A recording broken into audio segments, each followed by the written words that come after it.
আপনি আমাকে ভালো না বাসলে সবসময় আপনি আমাকে আগলে আগলে রাখেন কেন? আমি আপনার চোখে আমার জন্য সবসময় ভালোবাসা দেখতে পাই কেন? উত্তর দেন। জুই, আমি তোমার পছন্দ করি।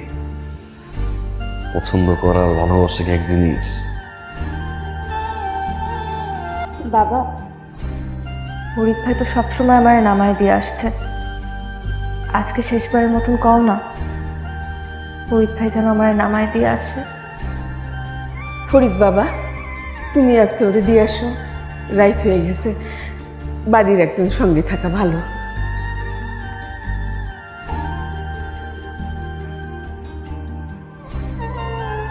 কোনোদিন বলতে পারি নাই ওরে আমি কতটা ভালোবাসি, অনেক বেশি ভালোবাসি রে যে। ওরে ছাড়া কিভাবে বাঁচব রে, কারণ আমার কাছে তুই জীবন।